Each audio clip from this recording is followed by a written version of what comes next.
अनेकों अनेक मेरे भाई बहन कथाएं आती है शास्त्रों में। और मेरे भाई बहन जब सृष्टि पर मनुष्य का प्राकृतिकरण कर रहे थे, मनुष्य को निर्माण किया ब्रह्मा जी ने, तब पहले कोई शब्द नहीं था, पहले कोई शब्द नहीं था, कोई नहीं बोलता था। क्योंकि शब्द होवे तो बोले, बोले कहां से? ए आ उ कुछ भी पता नहीं। तब ब्रह्मा जी ने अपने शरीर के दो भाग किए, और एक भाग से तो गौ माता बनाया, एक भाग से मेरे भाई बहन मनुष्य को बनाया। दोनों ही काफी समय तक खड़े रहे, दोनों में से कोई कुछ बोलता नहीं। ब्रह्मा जी ने विचार किया रे कि अगर ये बोलेंगे नहीं तो काम कैसे चलेगा।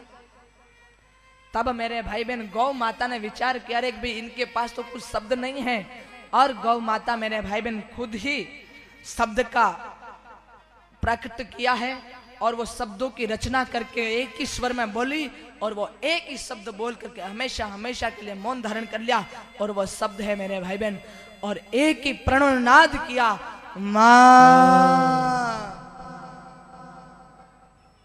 और उसी मां से मेरे भाई बहन सारे शब्दों की रचना बाद में हुई मेरे भाई बहन।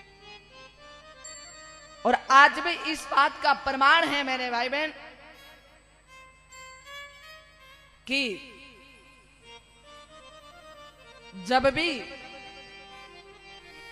इस धरती पे कोई जीव के बच्चे का जन्म होता है तो वो अलग अलग भाषा में बात करते हैं।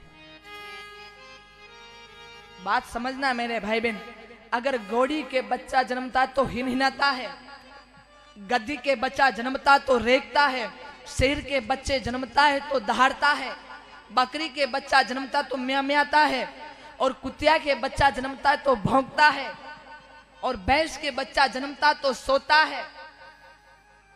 लेकिन गौ माता के बच्चे का बच्चिया का जन्म होता है, और नारी के बच्चा जन्मता है तो रोता है, वो भी नहीं बोलता है। लेकिन गौ माता के जब भी बच्चे का बच्चिया का जन्म होता है, जन्म होते ही करके वो मेरे भाई बहन प्रणव नाद करती है, और 10 मिनट के अंदर अंदर अपने शब्दों का उच्चारण करके बोलती है मां, और कहलाती है कि ये सकल जगत की मां यही है। आप स्वयं विचार करें, इस शब्द से भी तो आप मां के नजदीक जा सकते हैं कि ये शब्द की रचना जो कर रही है, इस सकल जगत में मां अगर कोई है तो वो गौ माता है।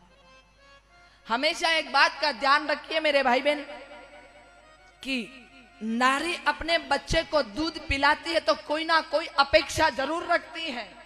आप ये कहोगे कि हम नहीं रखते, पर मैं इस चीज को नहीं मानती। नारी कोई ना कोई अपेक्षा रखती है, लेकिन मेरे भाई बहन गौ माता अपने वत्स को दूध पिला करके बड़ा करती हैं। यहां तक कि आप लोगों को भी दूध पिला पिला करके गौ माता ने बड़ा किया, पर फिर भी गौ माता ने आपसे कोई अपेक्षा नहीं रखी है। अगर अपेक्षा रखी हो तो एक भी अपेक्षा बता दो कि मां ने ये कहा भाई मेरा दूध पिया, इसका मुझे कर वापस दे, नहीं कहा ना। लेकिन जिस मां का दूध पीने वाले हिंदू लालची लोभी, जब वो गौ माता वृद्ध होती तो चंद रुपए में कसाई को बेच करके आते हैं, और कुछ भी नहीं करता है। जरा विचार नहीं करता कि मेरे भाई बहन इसने मुझे दूध पिलाया है, इसने मुझे काबिलियत बनाया है, इसने मुझे निरोगी किया है, इसने मुझे तंदुरुस्त किया है। ये विचार भी नहीं करता है कि मेरे भाई बहन उसको डंडा मार मार करके या तो घर से बाहर खदेड़ देता है, या उसको कसाई को बेच करके आ जाता है। मेरे भाई बहन आप खुद विचार करिए ना। अरे दीदी वृद्ध गाय माता हो जाएगी तो किस काम की, कोई काम आने वाली नहीं है। तो मैं तो एक ही बात कहना चाहूंगी कि मेरे भाई बहन अपने भी माता पिता वृद्ध हो चुके हैं ना, अब वो रिटायर्ड हो गए, किसी काम के नहीं, उनको भी बेचो, उनको भी घर से बाहर निकाल दो ना, फिर क्या काम आने वाले हैं मेरे भाई बहन। बुरा लग सकता है मेरे भाई बहन आपको कि दीदी तीसरा दिन क्या डांट रही, थोड़ी मिठास से तो बोले, लेकिन मिठास से ज्यादा शुगर होने लग गई।